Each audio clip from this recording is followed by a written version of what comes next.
Good morning students. आज हम पढ़ेंगे लोकसभा का अध्यक्ष। जैसा कि हम सभी को पता है कि भारत ने संसदात्मक मॉडल को स्वीकार किया है, जो कि ब्रिटिश मॉडल से काफ़ी कुछ मिलता जुलता है।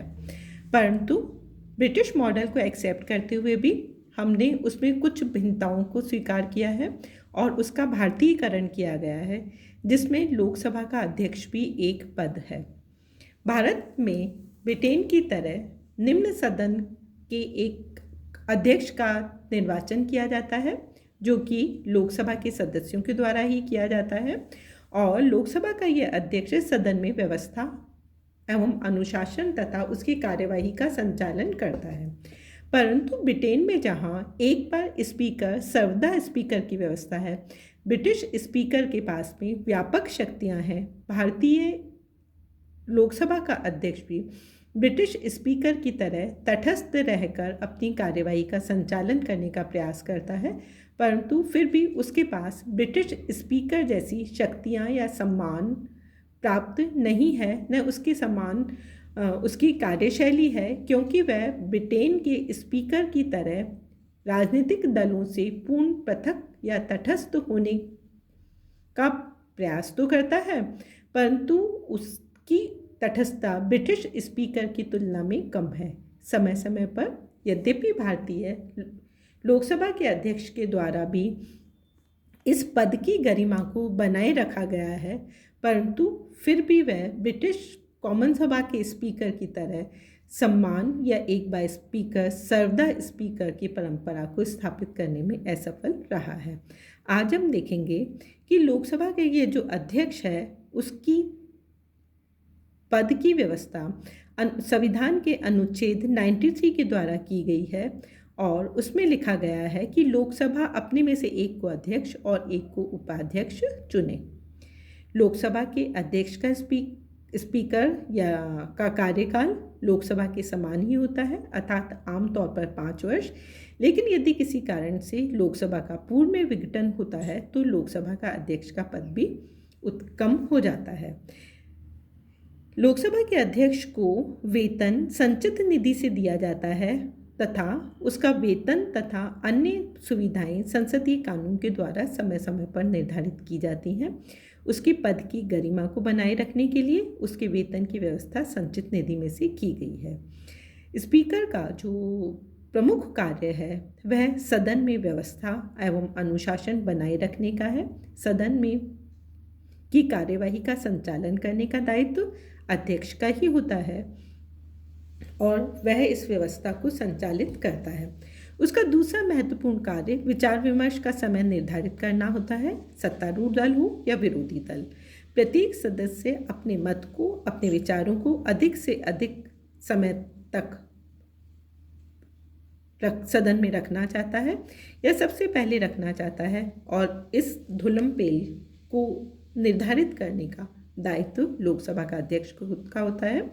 वह सदस्यों के विचार विमर्श या किसी भी विधेयक के विचार विमर्श के समय को निर्धारित करता है। इसके साथ ही साथ वह किसी भी विधेयक के प्रस्ताव की प्रस्तुति की स्वीकृति भी प्रदान करता है। उसकी स्वीकृति के बिना सदन में कोई भी विधेयक प्रस्तुत नहीं किया जा सकता।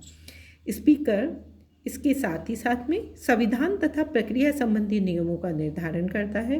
संविधान संचालन या उस सदन की जो कार्यवाही है उससे संबंधित जो भी नियम बनते हैं उसको निर्धारित करने में स्पीकर की महत्वपूर्ण भूमिका होती है।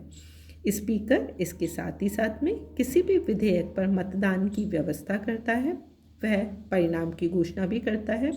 वह स्वयं मतदान में भाग नहीं लेता, लेकिन उसे निर्णायक मत देने का अधिकार प्राप्त होता है, परंतु आमतौर पर वह इसका प्रयोग नहीं करता है, ताकि विरोधी दल एवं सत्तारूढ़ दल दोनों में उसका विश्वास बना रहे। स्पीकर का एक महत्वपूर्ण कार्य गणपूर्ति को निर्धारित करना भी है। यदि सदन में पूरी गणपूर्ति नहीं है तो सदन को स्थगित करने का आदेश उसी के द्वारा दिया जाता है। जैसा कि हमने पहले देखा था कि सदन की कार्यवाही के संचालन के लिए 1/10 सदस्यों का होना जरूरी है और यह निर्धारण स्पीकर के द्वारा किया जाता है। स्पीकर इसके अतिरिक्त बजट संबंधी दायित्व का भी निर्धारण करता है और बजट सदन में जो प्रस्तुत किया जाता है या बजट संबंधी जो कार्यवाही होती है और उसके लिए विचार विमर्श की जो समय सीमा होती है वह उसका निर्धारण अध्यक्ष के या स्पीकर के द्वारा ही किया जाता है। इसके अतिरिक्त स्पीकर को यह अधिकार है कि वह कुछ समितियों के सभापतियों का चयन करता है और उनके पदेन सभापतियों का चयन इसी के द्वारा किया जाता है। वह प्रवर समितियों के सभापतियों की नियुक्ति उसी के द्वारा की जाती है।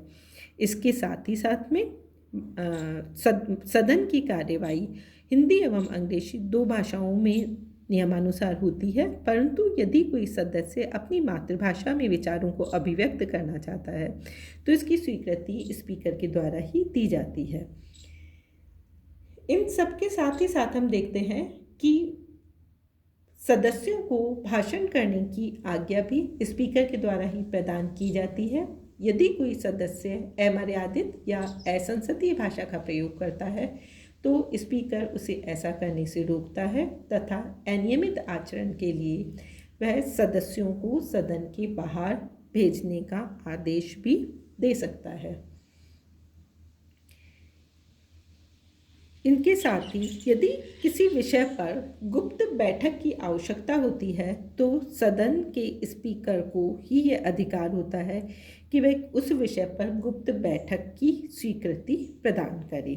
और इनके साथ ही साथ जो संसदीय सचिवालय है या संसद और उसकी समितियां हैं उन पर नियंत्रण रखना, उनकी व्यवस्था करने का दायित्व भी स्पीकर का ही होता है। वह प्रेस व जनता के लिए लॉबी व गैलरी को नियमित करता है, संसद और उसकी समितियों की बैठक की व्यवस्था करता है, सदन की कार्यवाही संबंधी लेखों की सुरक्षा व्यवस्था उसके महत्वपूर्ण प्रशासनिक दायित्वों में से एक है। स्पीकर के पास इसके अतिरिक्त विधेयक संबंधी शक्ति भी है। वह किसी विधेयक को प्रमाणित करता है। विधेयक वित्तीय विधेयक है या साधारण विधेयक है, इसका प्रमाणीकरण स्पीकर के द्वारा ही किया जाता है। और जो वित्तीय विधेयक है उस विधेयक पर चूंकि लोकसभा की व्यापक शक्ति होती है और राज्यसभा की शक्ति केवल 14 दिन की विलंबकारी सदन के लिए तक ही सीमित रह जाती है, अतः स्पीकर को विधेयक को प्रमाणित करने की शक्ति भी विशेष रूप से महत्वपूर्ण है। इस सब के साथ ही साथ हम देखते हैं कि यदि किसी विधेयक के लिए संयुक्त बैठक की आवश्यकता होती है तो वह संयुक्त बैठक स्पीकर के द्वारा ही आमंत्रित की जाती है और उसकी अध्यक्षता भी स्पीकर के द्वारा ही की जाती है। इन सब के अतिरिक्त वह संसद व राष्ट्रपति के मध्य की कड़ी होता है। वह संसद के विचारों को राष्ट्रपति को और राष्ट्रपति के विचारों को संसद तक पहुंचाने का कार्य करता है। इस प्रकार संसद और राष्ट्रपति के बीच का सारा पत्र व्यवहार स्पीकर के द्वारा ही किया जाता है। भारत का में जो ये लोकसभा के अध्यक्ष या जो स्पीकर हैं उन्होंने सदैव अपनी निष्पक्षता का उदाहरण प्रस्तुत करने का प्रयास किया है, जो उसकी पद एवं गरिमा के लिए आवश्यक भी है। श्री नीलम संजीव रेड्डी ने अध्यक्ष पद ग्रहण करते ही अपने दल की सदस्यता से त्यागपत्र दे दिया था। और इसके साथ ही साथ हम देखते हैं कि श्री जीवी मावलंकर यद्यपि सदन के बाहर दलीय निष्ठाएं रखते थे, परंतु सदन के भीतर उन्होंने पूर्ण निष्पक्षता एवं निर्दलीय व्यक्ति के समान व्यवहार किया। भारत में लोकसभा के अध्यक्ष पीए संगमा को 11वीं लोकसभा में 2 बार सरकारों के विश्वास मत पर बहस करने के दौरान अनुशासन एवं कठिन दायित्व को संभालना पड़ा था, जिसमें उन्होंने पूर्ण निष्पक्षता का परिचय दिया। और इस प्रकार से हम देखते हैं कि भारत में भी स्पीकर अपनी गरिमा को बनाए रखने का पूरा प्रयास करते हैं। वर्तमान समय में जबकि संसद की कार्यवाही का प्रसारण दूरदर्शन के माध्यम से होने लगा है, स्पीकर को सदन में अनुशासन और व्यवस्था तथा अपनी गरिमा को बनाए रखना और भी आवश्यक हो गया है। तो भारत में भी स्पीकर का पद यद्यपि ब्रिटिश स्पीकर के समान